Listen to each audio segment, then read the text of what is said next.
Well, hello everyone, and welcome to the third annual lecture at the Center for Multi-Religious Studies. It's wonderful to see all of you this afternoon and to be in conversation with you. I'm Dr. Sam Porfezane, and I'm an Associate Professor of Islamic and Digital Media Studies at Starr King School for the Ministry. I also direct the Center for Multi-Religious Studies, and I'm going to offer just a few words about our work before we begin today's event. So many of us have grown into settings where religious identity and formation are of a binary nature. I'm sure you've heard me say before, we're Christian or Muslim, Buddhist or Hindu, Jewish or Baha'i, spiritual but not religious.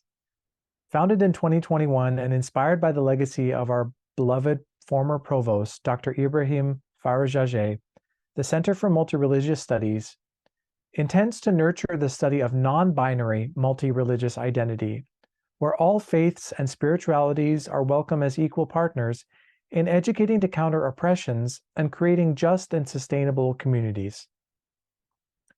Today's lecture with our esteemed speaker, ethnobotanist and cultural worker Layla Feghali, is part of the House of Dates, which is our ongoing interreligious dialogue series that features Muslim and Jewish voices from diverse backgrounds and histories. This series offers opportunities for deep learning, multi-religious worship, and chaplaincy training, demonstrating a commitment by Jews, Muslims, and allies to counter Islamophobia and anti-Semitism and advocate for peace and justice in Palestine and Israel. You can visit our website at sksm.edu/houseofdates to learn more and sign up for future events. Actually, we have a nice new button there that'll take you down to the bottom of the page for our call to action if you'd like to help out and support. Without further ado, I'm so excited to turn it over to my colleague, fellow faculty member, and friend at the Center for Multi-Religious Studies, Tayama Shir.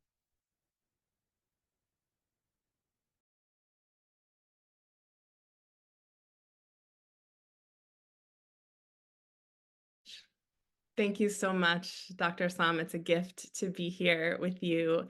And I'm so delighted to be here with you all as we welcome and have the great opportunity to be in conversation with Layla Feghali. Layla is an amazing teacher, ethnobotanist, and cultural worker, as Sam has said. And we today will have the opportunity to be in conversation exploring the themes of her new book, The Land in Our Bones, Plantcestral Herbalism and Healing Cultures from Syria to Sinai, exploring earth-based pathways to ancestral stewardship and belonging in diaspora. Layla, as you've heard, is an ethnobotanist, cultural worker, and author who lives between her ancestral village in Lebanon and her diasporic home in California, where she was born and raised. Her dedication is to the stewardship of our Earth's eco-cultural integrity and the many layers of relational restoration, systemic reckoning, and healing that entails. She offers a line of plantcestral medicine and other culturally rooted offerings with a particular emphasis on the Swana region and diaspora.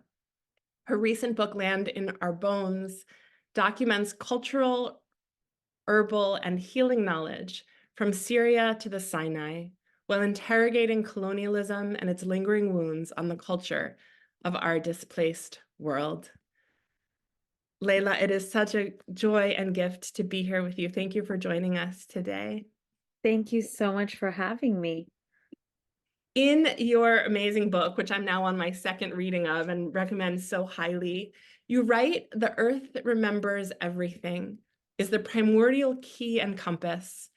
I'm wondering if, as we enter into our conversation, you'll speak more about this and ways that deepening our relationship with the earth can guide us, particularly in movements of liberation and in times of upheaval and violence, such as right now. Yes, I would love to talk about that. I feel like you pulled out something that is really the underlying sort of message of the whole book.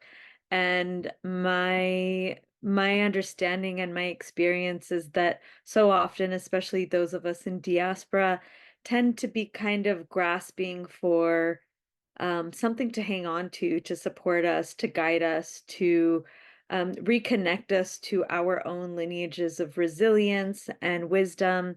And we oftentimes neglect to just see and emphasize the tools that are actually right in front of us. All of our traditions come from the earth.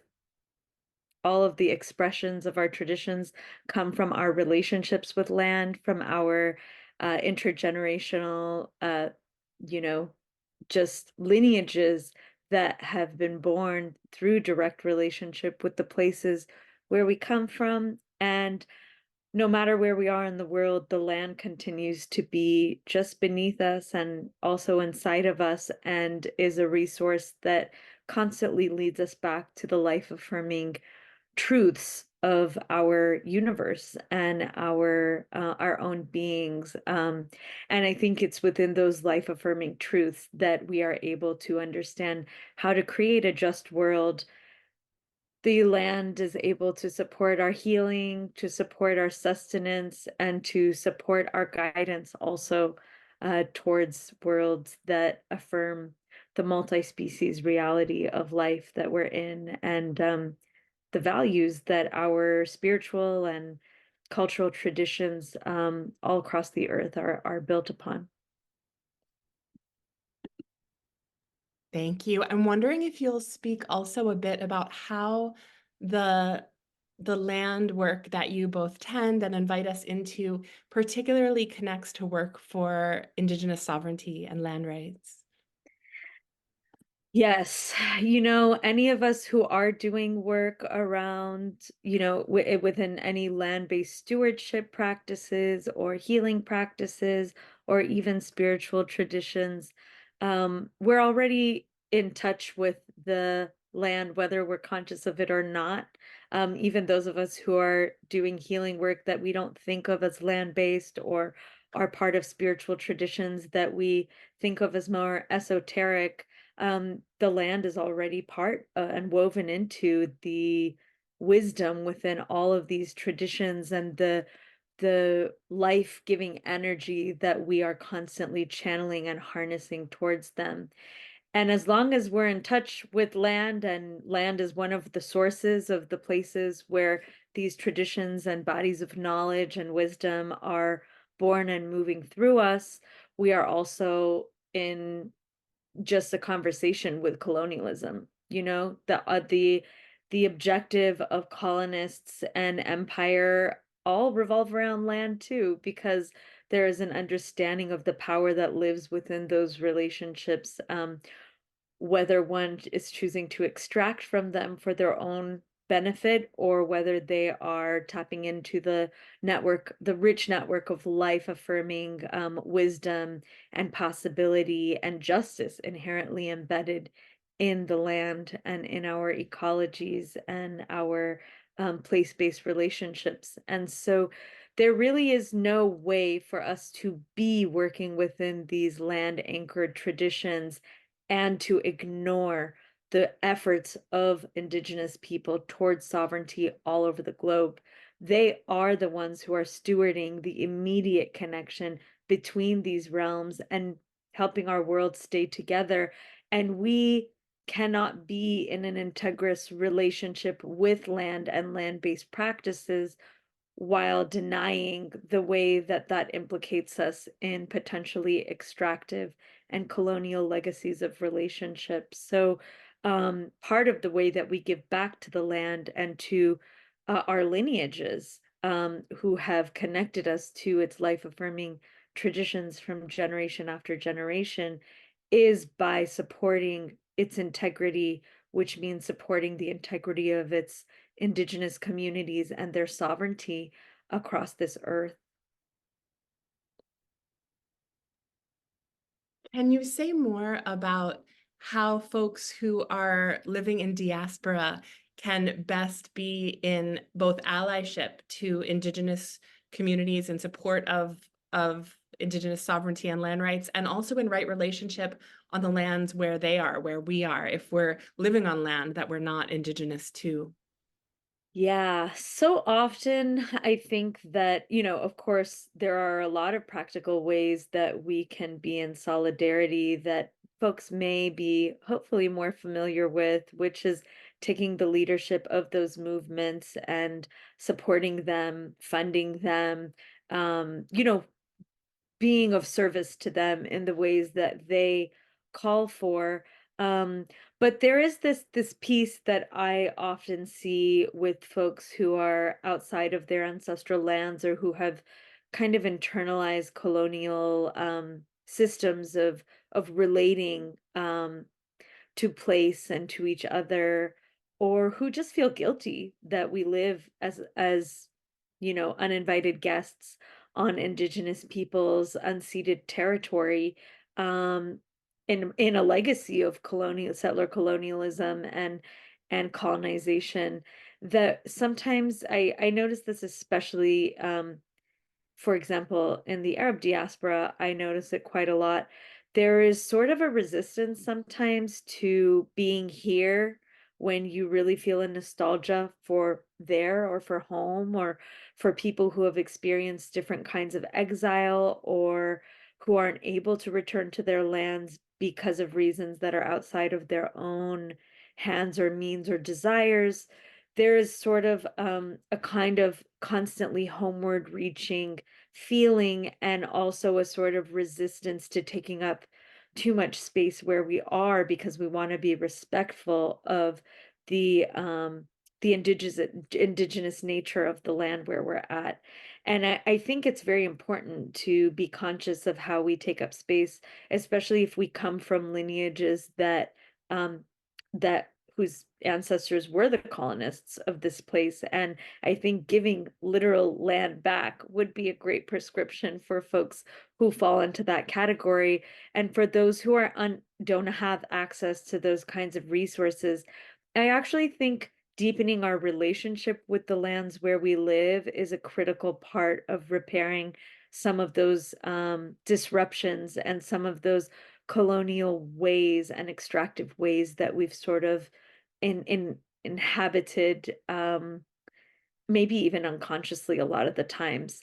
So one thing I talk about in my book that's a simple way to kind of start doing that is to just start acquainting yourself with the local ecologies you live in. Of course, the local ecologies and places you live in are not what they are without the indigenous communities that have stewarded them for generation after generation. People are land, we are land, we are extensions of land. And so um, learning about the indigenous communities where you live, you know, being of service to them, and learning about the waterways and the plants and the habitats, and at the very least, doing your best to actually repopulate the native ecosystems with the native plants and become more conscious of the ways you give literally back to the land where you live, clean up the waterways, you know, remove invasive plants, receive the training to do these things properly, because some people with their best of intentions have done more damage than good by trying to plant native seeds when they're not familiar with their native habitats, or remove invasives when they don't know how to correctly identify them. So it would be great to try to learn from, you know, local indigenous communities if that's possible in your city, or at least learn through care and humility and take the time to really acquaint yourself and deepen just a life-giving relationship towards the places where you live, and to remember that these places are giving you life every day, no matter where it is you came from. Right now, I'm drinking water that comes from the waterways of this Tongva Tataviam territory that I'm in. I'm breathing the air and the oxygen that the plant sisters of this place are creating and converting into a form that feeds me, and I'm eating you know, crops hopefully from these areas, and the soil and the sun and all the elements of this place are the ones that are nourishing me to life. So how am I regarding, respecting, and giving back to the life of this indigenous land? And how does that naturally return me to the integrity of life in the indigenous lands of my own ancestors and in my own being through just correcting some of those relationships which have been severed intentionally over time. I'm so moved by what you're sharing. And one of the things that I'm hearing beneath and within your words is the way that deepening where we are is both important for its own sake, relationally, and also that it in some ways is a medicine or a tonic for the longing of ancestral homeland, because being where we are and cultivating those relationships actually is the way we can most wake up to the wider web of relationship. Can you speak to that strand of longing and belonging?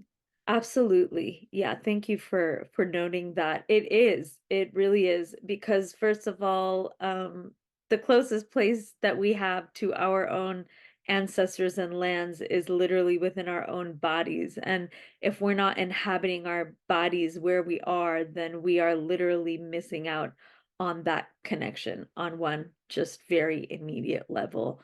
And the land has a beautiful skill of bringing us back to that place of our own beings and kind of mending the deeper wisdom within the relationship and like reservoirs of knowledge in our own bodies and in our own spirits. And also, I think that the land has universal wisdom that connects beyond one place or another that we kind of recalibrate to in a certain way when we start to attune towards it. And I think that it's just we kind of have to show up where we are in order to be present in any of the relationships that keep us together or the relationships that connect us back to where we come from. And the earth has this mysterious way of kind of you know making itself known through multi-dimensional conversations that sort of almost time travel you between places once you're in the presence of it. Not to be too esoteric, but I have learned from so many of my ancestral plants through being present where I am in ways that kind of surprised me. Um, part of that is by virtue of the fact that I happen to live in an ecology that's kind of similar in some ways to the one that my, Eastern Mediterranean Lebanese ancestors lived in. So there are a lot of like cousin plants and things like that. But I think it's also just very important that um, we don't resist home altogether. I think it's really difficult to reconnect to our ancestral homes or that nostalgia and longing that we feel or those connections we yearn for in our lineages and their wisdom when we are denying the possibility of existing in this moment in our own bodies everywhere and anywhere that we are. And I think that, you kind of have to learn from where you are. And we are also a continuation of our lineages. When we don't show up and be present in the moment of where we are, in the life stewardship of where we are placed, we basically stop our lineages from continuing to evolve. The nature of diaspora gives us the opportunity not only to be nostalgic for what has passed, but to be a continuation of life for our lineages from wherever we are. And in order to do that, we need to be present to our own bodies, to our own place, to our own purpose within our bodies and our place in our lineages. And we have to kind of show up in order to do that. I so appreciate what you're naming. And you write a lot about both the gifts and wounds of diaspora. And what I'm hearing in what you're saying is the ways that presence is a balm for the wounds and also can open us to the gifts. Yes. Yes, we need to be in touch with life itself as much as possible in order to recalibrate towards its wisdoms and generational chain of love and care that is embedded in our own life. And the land is part of that intergenerational inheritance, and it connects us to all the different places inside of us and the earth in our own bones. You are the first person that I've ever heard use the word plantcestor a number of years ago. And I so appreciate how you bring that wisdom in. Can you talk about this word and what it holds inside of it? Yes.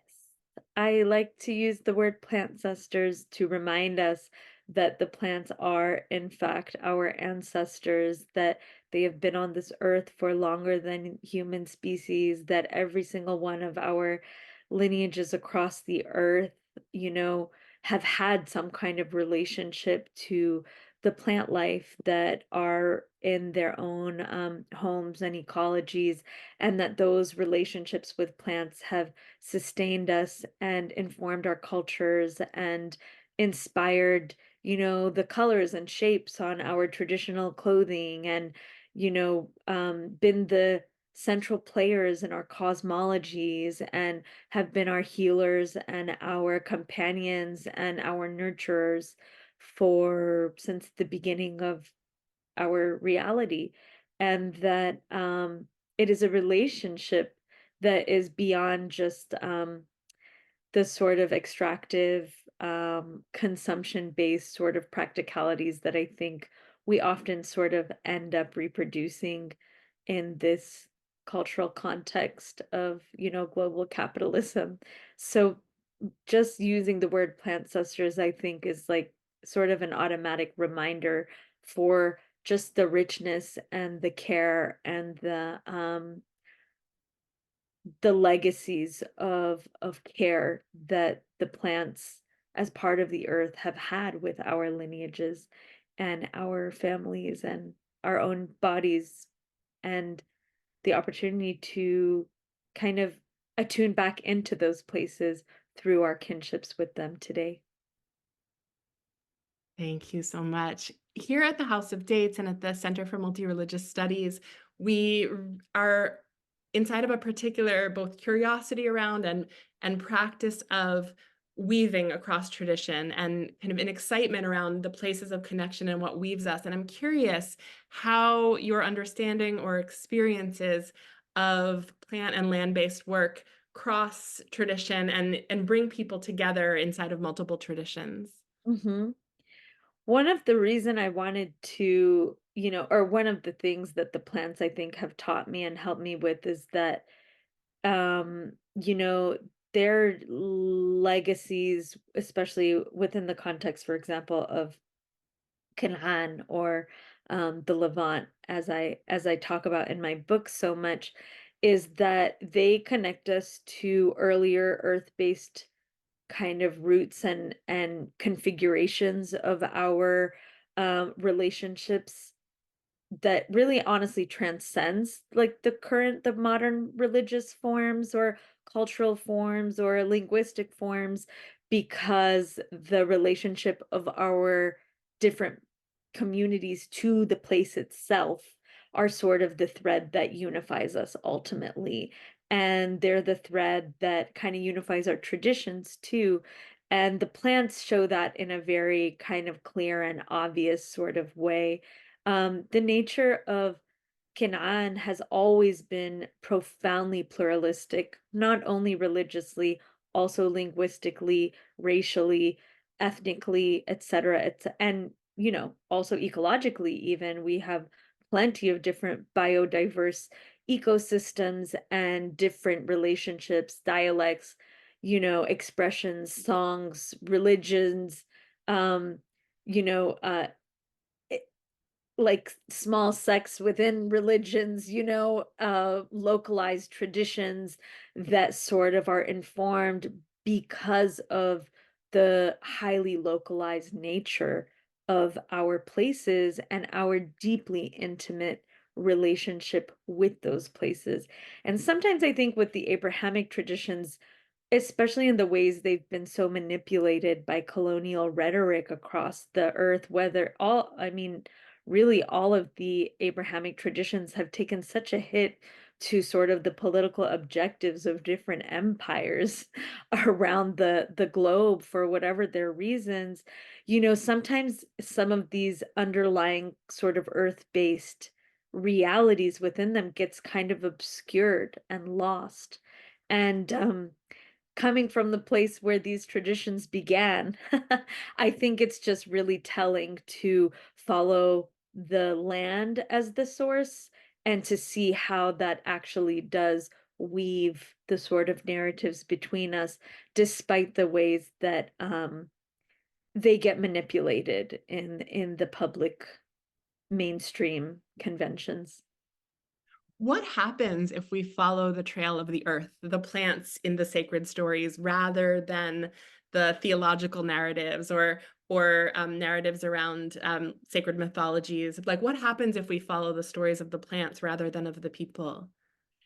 I mean, I think the plants and the people are always woven together, and that's why the stories come with the plants. But I do think sometimes when we go to the source of those places, that we're able to put possibly strip down the ways that things have been obscured by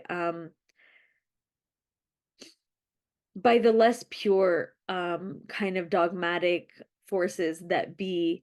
And I don't think that we should strip the people, because I actually think the people have always been part of that conversation, and they should be, because our relationships with the land, it's a two-way kind of dialectical conversation. um but I do think that there's a way that we need sort of tools or compasses to strip away what is inserted and what is sort of a protocol coming from a deeper, more grounded, more pure place of kinship to life. And in these days, I think we do have to have a lot of discernment in our traditions and in the way that they get retranslated to us, and that the land and the plants that feature within our cosmologies and our stories may be an interesting and clearer place to sort of reattune to a root area, a place that has older memory and longer memory, and and kind of remembers from within our own bodies in a certain sort of way.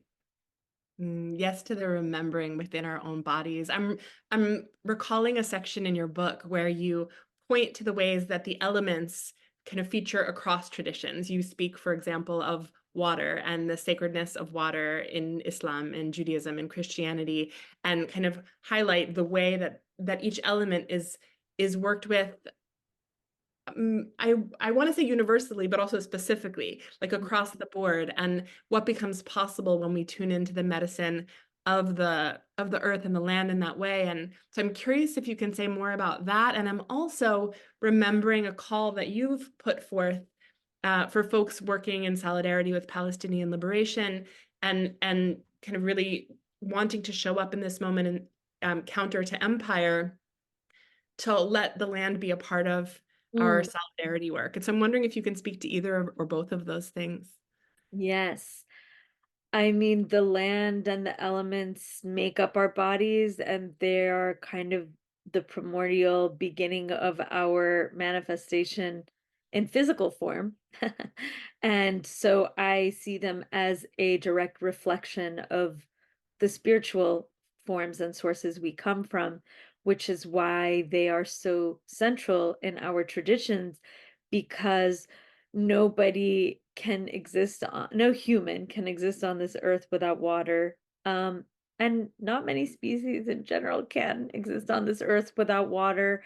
And, these elemental forms are basically our source of life in a physical sense, and they're imbued with the spiritual um animating force of the divine that nobody can really explain. Science might try, and that is a scripture of its own, quite frankly. But they basically reconnect us to that primordial sort of um, life-making truth, which is God.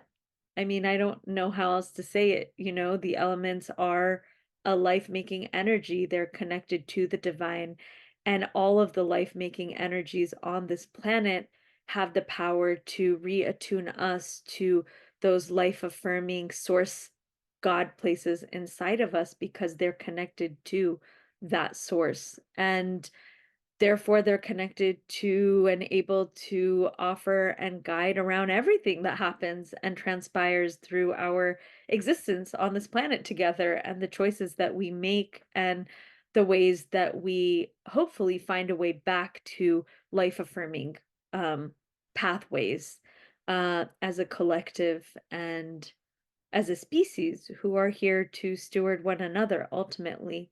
Um, and so, part of my invitation or yeah, my invitation to people is that I do believe that we need to practically interfere with empire as much as possible, especially those of us living in its belly here in, the United States, um, which is still, not, I mean, it is still a settler colony that is still on top of other people's indigenous lands and that is perpetuating violence across the earth and the earth's communities on every continent of this globe.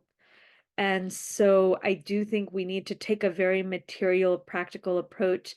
And I also feel that it's a time for us to truly tap into all the tools we have and all the resources available to us in order to shed light on strategies that can lead us towards more life affirming possibilities, even within our conversation around how we confront the political and economic systems that we're in. And I do believe that it's a time to be creative, and it's a time to be brave, and it's a time to, connect with more expansive bodies of knowledge and wisdom in order to help us do that.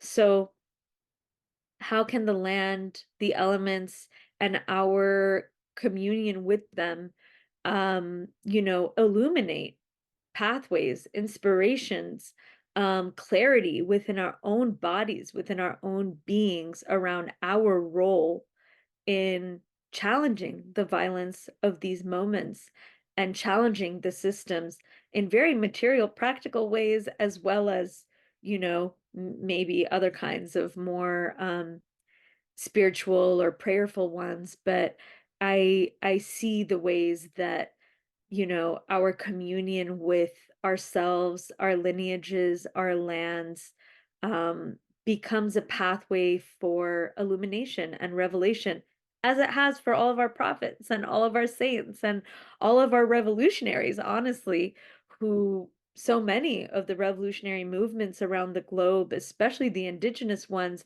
thrive and win against empires because of their intimacy with the place, because of how intimately they know their land, and how their intimacy with their land allows them to protect themselves and create strategies of just tact that are able to defeat empires. Thank you. One of the things that moves me so deeply in your book is I am so moved by the stories you share about your own, I don't know if awakening is a word you would use, but your own unlearning to remember. The way that when you journeyed to your ancestral homelands and made home again in your ancestral villages, kind of ways of being shed and others emerged. And I'm wondering if you can share a story or two of what you learned from the people or the plants or the ways that came to you through your journey. Yeah.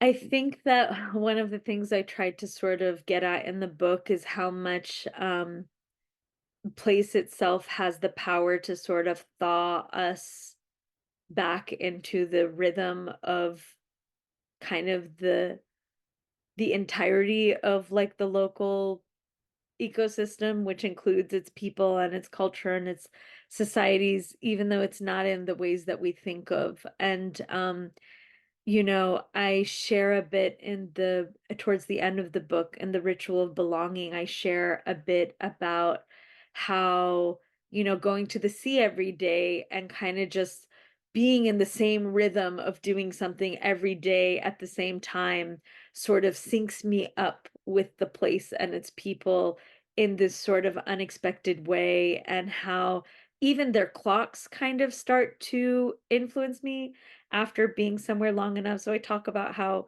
you know, I, you know, my cousins always go to the sea at 4 p.m. And I used to be like, why 4 p.m.? Why not go earlier? Why not go later? Why not go whatever? And I would just come and go whenever. But after being there over and over and over and over again for long enough, I realized, oh, they go at 4 p.m. because 4 p.m. is the hottest time of day in the village, and you need to cool down.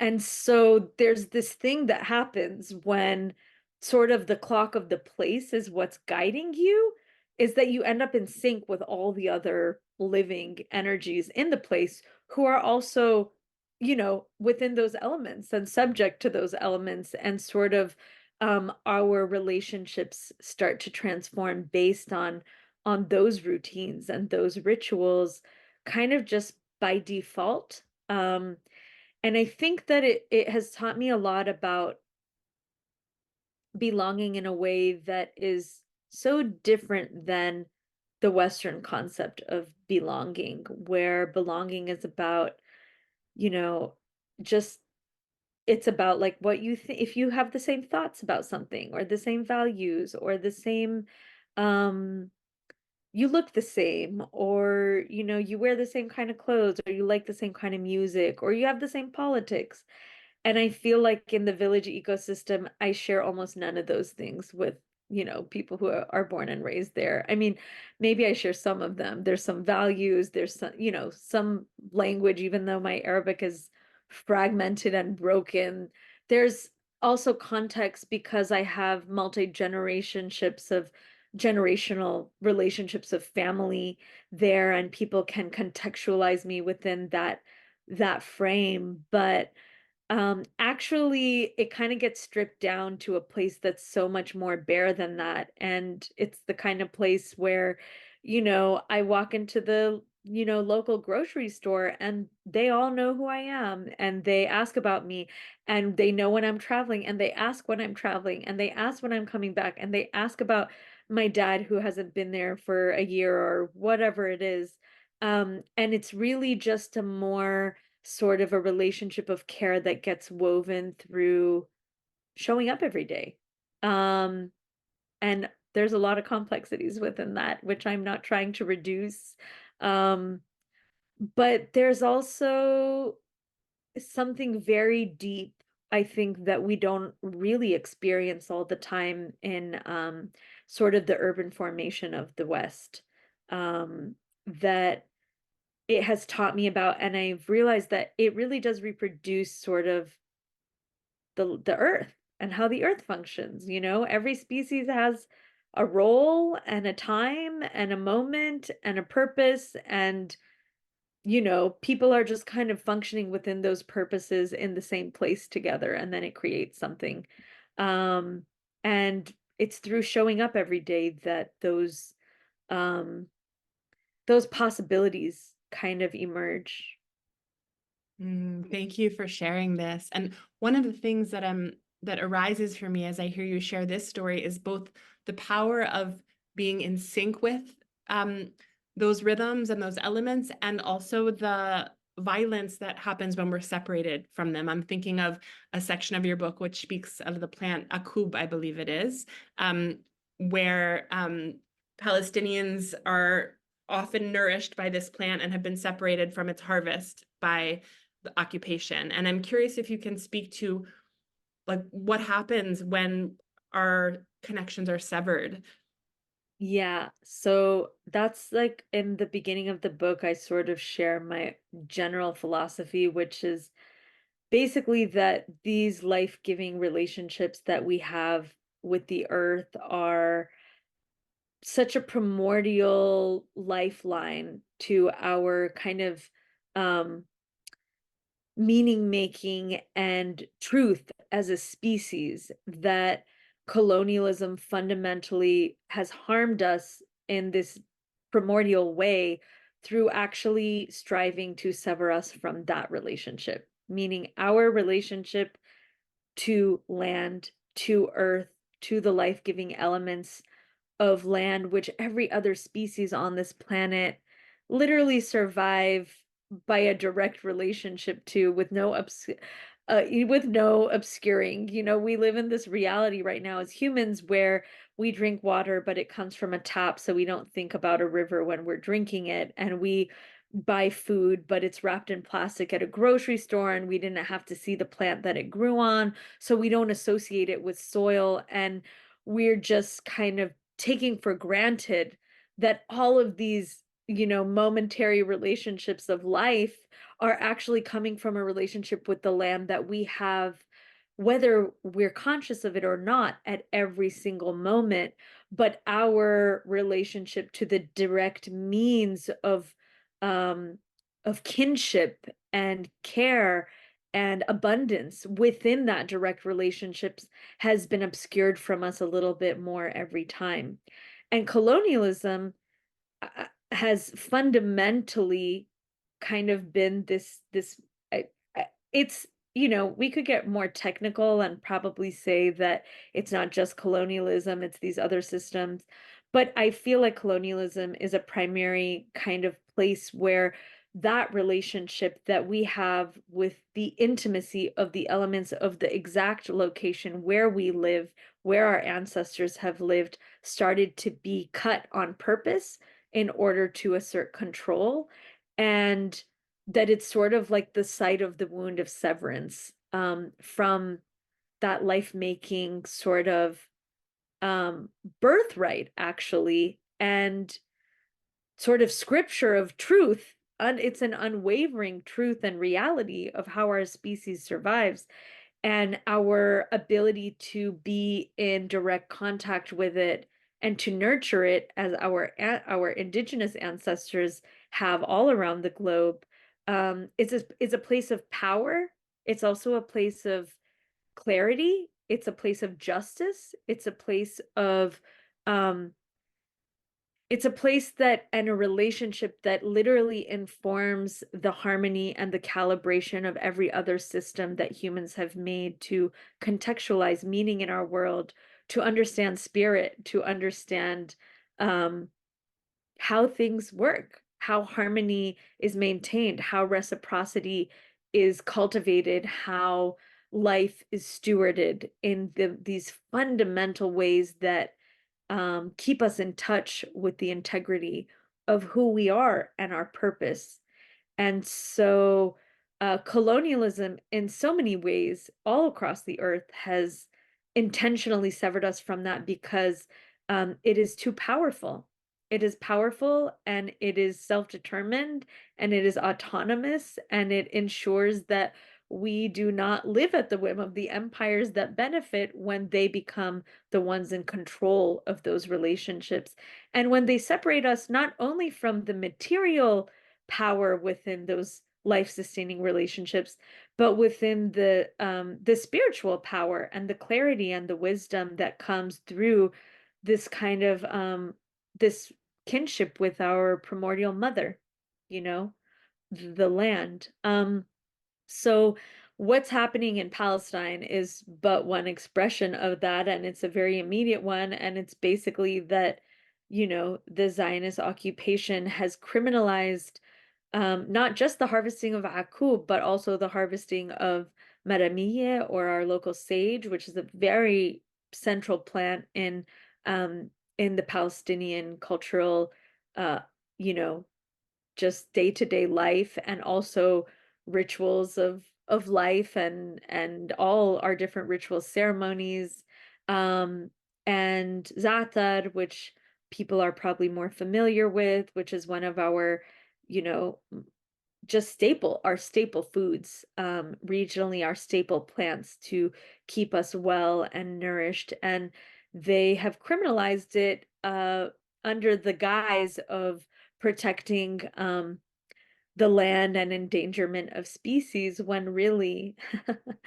you know, we know what that really is. Really, they are just controlling the access and the means of connection, and also economic life possibilities of Palestinians who harvest these plants, who share it with their community, who sell them at times, who do whatever it is that they need to do in order to maintain these traditions of of life affirmation and life nurturance, with our traditional plants, as we have done for thousands of years, generation after generation.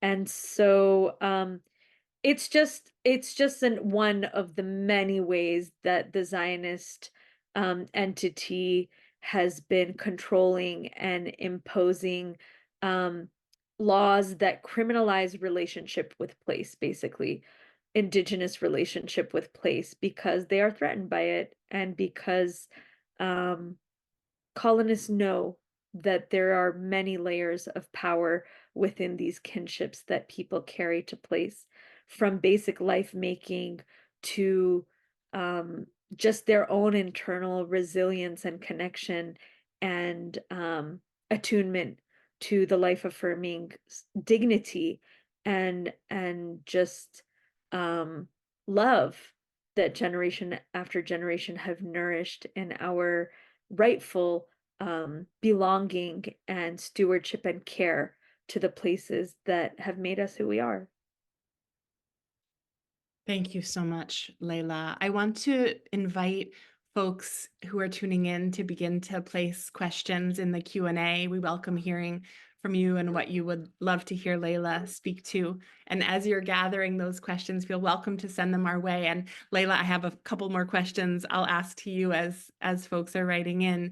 I'm curious, as you speak about these plants, if there are any particular plants that come to you to speak to that either you're drawing resilience from in this time, or that feel meaningful to name in the context of this conversation? It's so hard to choose a plant because, I don't know, I'm a plant person and there's so many plants, but Maramillo, or our local sage, has definitely been very present for me through this time in general. Um, and I can't really say why. I'm just gonna name that. And I think that it's very important that people be present with their own relationships to the plants that are kind of calling them, because so often it really is about the unique relationships that we have with these beings, and what is revealed through the relationship, not just through the plant itself. But marami is such a significant plant for Palestinians specifically. It's a significant plant for our whole region, but I do feel like Palestinians have a particular love for that plant. We don't hear about it as much as we hear about the olive and the orange and you know, all the plants that we hear about, za'atar and the poppies. But to me, that plant is just so important within the Palestinian context, and I just feel that it has some healing or some wisdom or some guidance to lend through these times. I'm curious your sense of plants that are being really lifted up in movement for liberation and resistance right now, like the watermelon and the poppy. How do you experience their presence? I think it's great, I think it's great if folks, I think it's great. I think it's important that we also don't have too reductive of a relationship, and it's good to take those as invitations to deepen knowledge and context for the cultural traditions that live and are embedded within those plants, but also all the other plants that make up our cultural context. But I think it's great, and I think that it's beautiful that these plants are so naturally a part of us and our traditions and our um the lexicon of symbols that have come to be associated with us, which I think just says a lot about how seamlessly they are just a part of our own culture. For those of us who might be newer to working with plants or with the land locally, do you have suggestions of ways to begin to connect more directly on a daily basis? I think it would be great if people start learning about the native plants and ecologies where they live. And you could do it by, going to a natural trail somewhere. Not a park, because parks are usually, more ornamental. They're not really often a picture of the natural habitat. But go on like a hiking trail or something like that, and maybe even buy one of these little, books about the local, these little guidebooks, plant guidebooks about the local species that exist in the specific area that you live in, and just spend time there, talk to the land, listen to the land, notice what you notice, start to observe the animals you see going around, or which plants like to live near each other, or which ones like to live near the water, or under a tree, or in a big open meadow, and just start to actually pay attention to the place where you are, and maybe use one of those books to start to learn more about, a particular plant that showed your curiosity, to start to see which of these plants actually are indigenous to this place, which are not.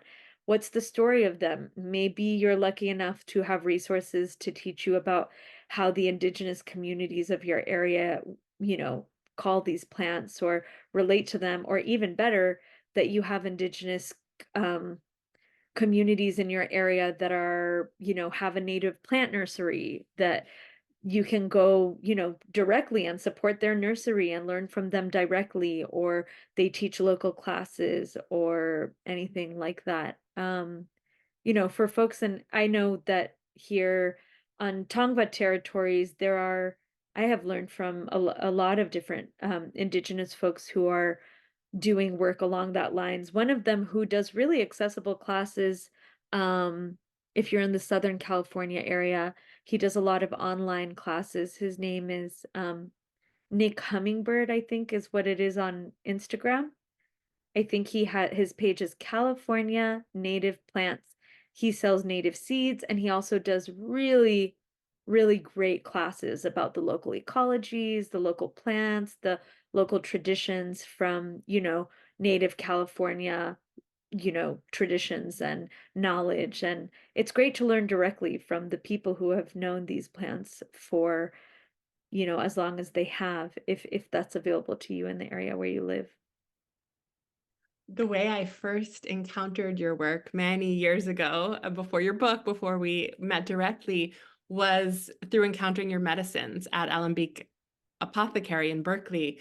And one of the things that moved me so deeply was I was used to, if I saw herbal medicines or tinctures, they would be kind of in formal bottles to make them look like medicine. And when I experienced your medicines, and read your story and learned about the names of the herbs in Arabic or in ancestral languages and the qualities that ancestors brought or associated with these plants, it invited a way of connecting that felt to me more true to my body and my spirit, but also more true to the earth, more grassroots, less top down. And for me, when one of the things that feels really resonant in multi-religious connection and practice is a way of working that is very much on the ground, that's not top down, that's how are we actually in practice with our neighbors and our community on the daily.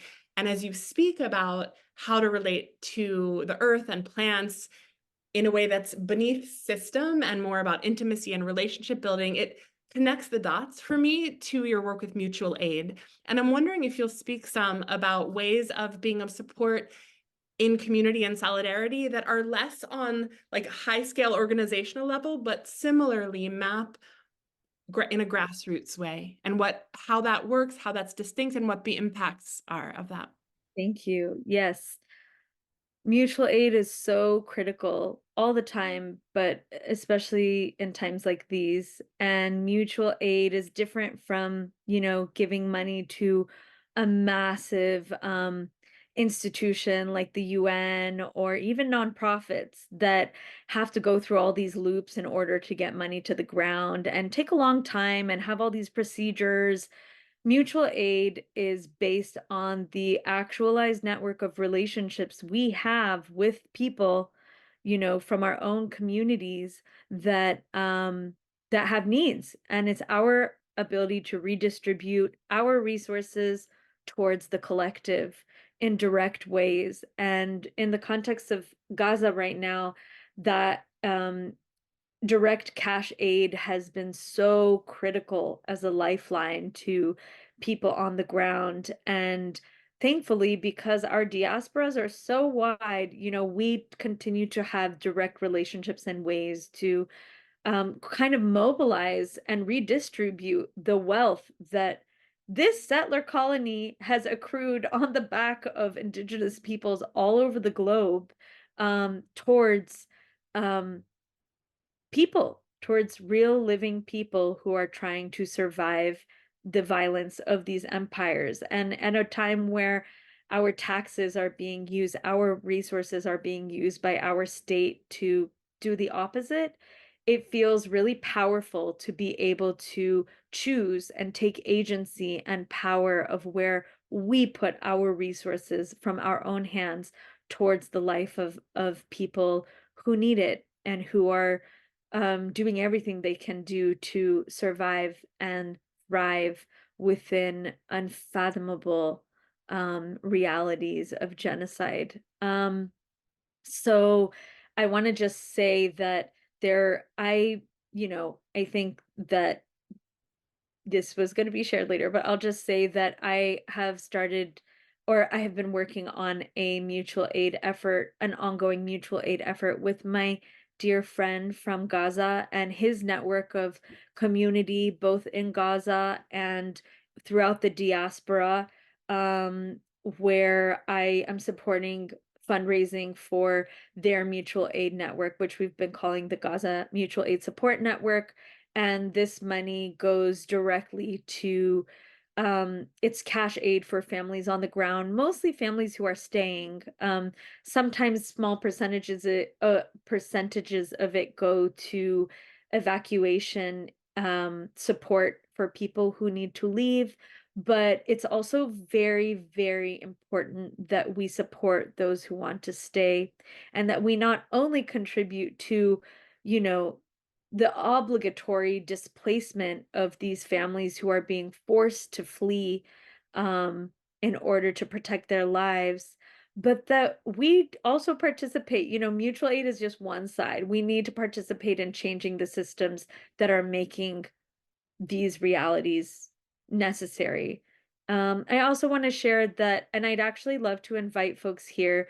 It doesn't look, there's only about 20 of us here, but I think there's about closer to 50 of us who will see this recording later.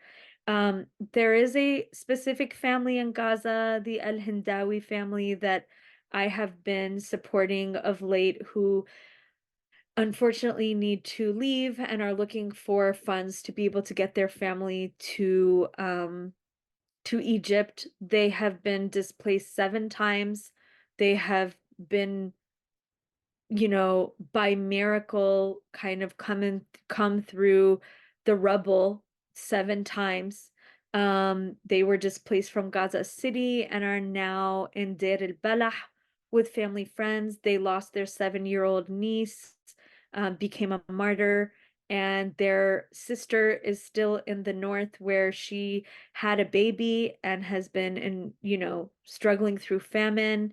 And they are just really trying to make their way towards Egypt. And I would like to invite folks to both, in an ongoing way, please share and support the Gaza Mutual Aid Support Network. But today, I would also like to invite folks to support me in, I've been trying to call on folks because we really need community. And one of the power of mutual aid is that I feel like it also actually it reconfigures the relationships that we have towards a collective model that is mimicking what we want our liberation to look like, where care is communal and it's horizontal, and where a little care from a lot of places makes a lot of abundance of care for little places that don't usually get to receive it. And so I've been calling on folks to please help me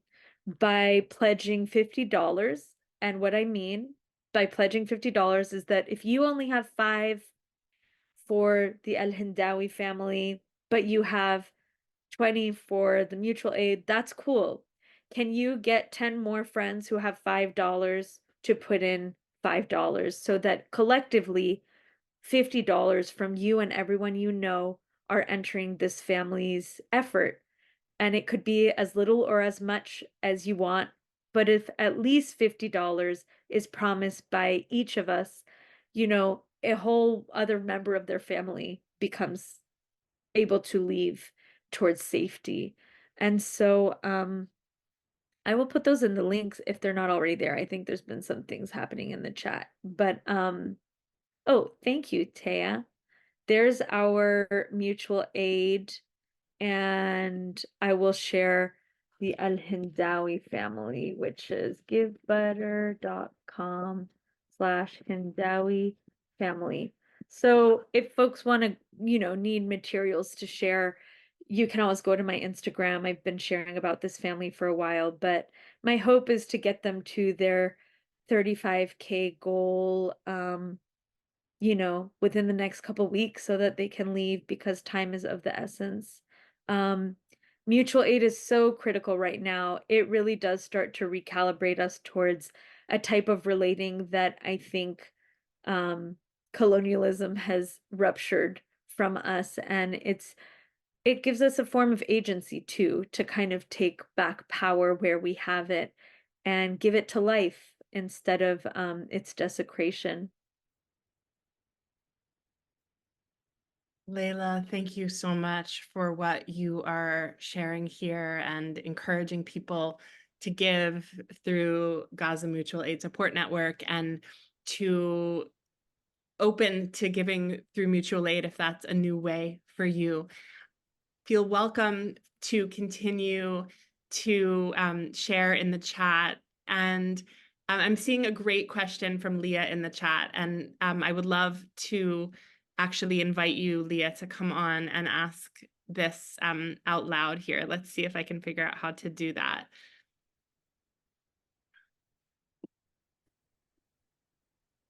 You're welcome to share. Yes, thank you. Hi, thank you so much. It's very beautiful, Layla, what you share really today touched my heart very deep. I'm a migrant from the Caribbean, living in Austria, Central Europe. And these last years has been a lot of finding ways how to connect to this place that is so foreign to me. And yeah, so I really get touched in many points of what you're sharing, and especially I wanted to relate more to these what practices as diaspora, as migrant people being in foreigner places. I really like the idea that what you were sharing, how we have some resistance to the place, but at the same time, we need it in order to make it through here where we are. So now I'm a bit lost, but I wanted to also more connect with what is called more like esotericism. So because here is a lot of like anything that is more spiritual, more connection with the vital elements, no, of the earth are seen as, and esotericism is given a more diminishing way. So I want to maybe more historical understand. Probably you have more wisdom about it.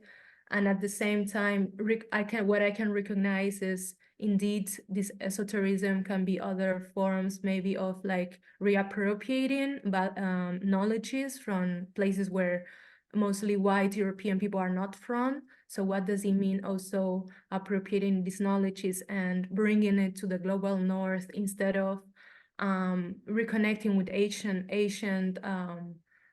links that has been here but has been forgotten or has been expelled, because that also has happened here with all what is imported, all that is consumed, all the consume that exists here is a completely disconnection of the this global movement of capitalist consume. It's a lot of missing, like the seasons, how when we go to shopping, everything is available the whole year or the whole time.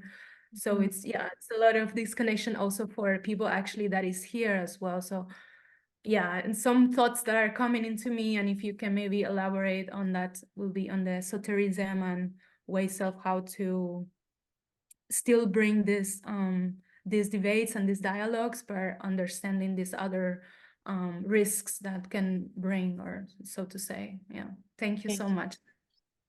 Thank you so much, Leah. And I'm wishing you softness in your transition, because moving from the Caribbean to, those parts of Europe seems like must be a very drastic change for your body and for your being, and for your heart, I'm sure. So I know that those transitions can be really difficult and take a long time.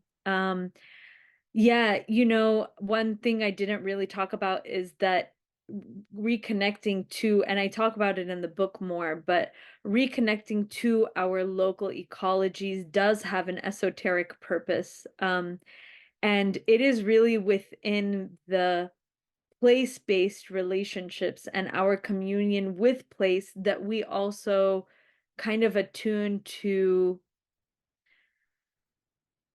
I don't know how to say this, kind of like the net, or the living kind of net and web of kinships within that place, and the wisdom that they carry, and that also kind of calibrates us to our purpose within this specific place, if that makes sense. So it is to be present in our body and connect us to our ancestors through that way, but it is also about just being more attuned to.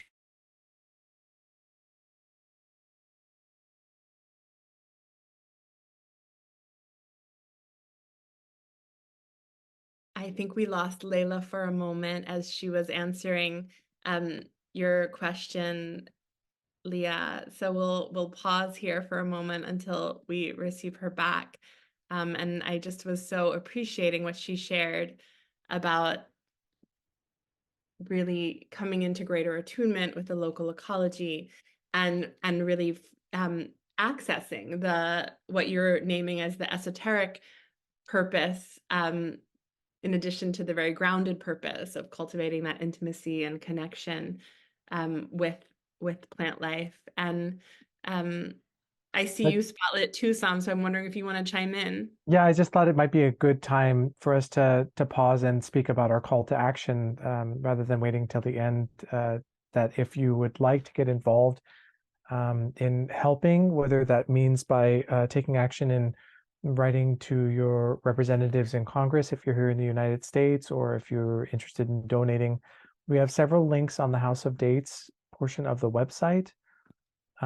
These go to the Palestinian Children's Relief Fund, also Jewish Voice for Peace, the Gaza Mutual Aid Support Network that Layla was discussing, and also the U.S. Campaign for Palestinian Rights. If you just go to sksm.edu/House of Dates, I've also put that link in the chat for those that are here with us live. You can access those at the bottom of the page, and there's a big button too that will get you there at the top of the page if you'd like to. And each of these organizations have a different sort of spin on how they're attempting to help. The Jewish Voice for Peace and the U.S. Campaign for Palestinian Rights are more if you're politically minded and want to be active in writing to your representatives or your senators, or writing to the president and attempting to mobilize them for peace in terms of encouraging a permanent ceasefire. And the Gaza Mutual Aid Support Network, I'm really happy that Layla spoke specifically to it in terms of its specifics. You can also donate to the Palestinian Children's Relief Fund if you have some funds that you're willing to share. So it's really important. I love that we're being in conversation in the House of Dates and having really stimulating and evocative discussions about different issues related to Palestine and Israel. And also now, I want to say it's past time, but there's always a good time to take action. And if you're willing to do so at this moment, it's a critical juncture. So really appreciate your support in doing that and following up. Thank you so much, Sam, and thank you, Layla. Sorry we lost your video there. I know you were midstream in responding to Leah, and we have some other fabulous questions in here, so bringing you back now. I'm not sure what happened. It was very strange because I could still see and hear you guys. I just wasn't a panelist anymore. Yeah, Leah, I'm not sure. I think that the point you're making about, how we kind of lose, I think, I hope I'm understanding you correctly, but I do think there's a kind of through appropriating other traditions, we kind of lose our own, and through ignoring the places where we are, we kind of miss the specific ways that that place has the specific wisdom, the specific ways that that place has to offer and guide and lead us. And so, I think reconnecting to place-based knowledge is just really an important remedy on all fronts. And so is reconnecting to ancestral knowledge from within those places. I hope that addresses some of what you were hoping to hear about. Thank you so much, Layla. Let's move now to Alice's question. I don't know if you can see it in the Q&A, but I'll read. Alice is wondering specifically about organizations in Contra Costa County that connect to indigenous plants and herbalism, and also is asking about organizations in the Levant or in Lebanon actively opposing monoculture and Monsanto, and speaks to her family's homeland and her CT's love for the old country. I don't know if you can see the question. I can't actually. It may be Yes, her family, I don't know if I'm gonna say it right. Her family is from Betagrin. Am I saying that correctly? I'm not sure. In Lebanon. I'll place it in the chat so you can also see. Okay, thank you. Alice, I can't speak to, I don't know about Contra Costa County. Maybe if people here have more context, please feel free to support each other with that. But I in Lebanon, there are a number of, probably too many to list, and I not many that I have at the top of my head, to be honest. There's a lot of actually like young farmers and sort of a new movement of people that are, sort of re-implementing more permacultural, cultural sort of philosophies of care within the land all over the country. So way too many to name. There are also a few folks who are specifically working towards some of the native habitat rebuilding. Tari el-Nahl, which means the path of the bees, are doing some really beautiful work around that. And so are Beirut Riverless. They're doing a lot of rebuilding kind of native forests throughout the country. They started at the Beirut River, and there is an emerging movement of people that I think are really trying to reconnect to these philosophies. But I also want to say that I think more importantly than any of the organizations in Lebanon are actually just the people who live in the villages and continue to steward in our very understated, localized ways of knowledge in their highly localized communities. And they don't have Instagrams, and they don't have smartphones and they're just doing what they do in their mountain homes. And they're the real, I think they're the real stewards of these principles ultimately.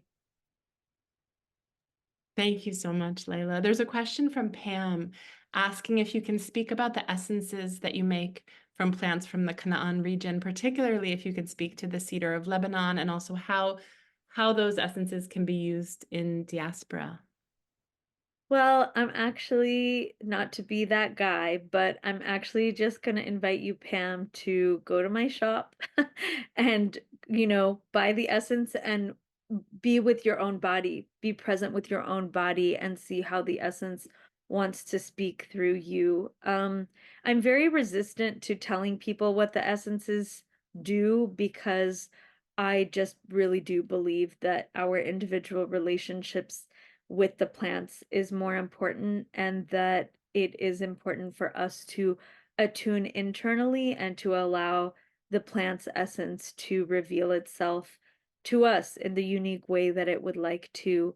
And I don't want to be the authority who tells you otherwise. But there's also a whole chapter about the cedars in my book with a lot of knowledge that might give you some insight into, some of the layers that might reveal. But I really do want to just invite folks to, take a more, be willing to take a more relational approach and to kind of re-inhabit the authority that you and your own body have in being in dialogue with these plants through directly being present with them.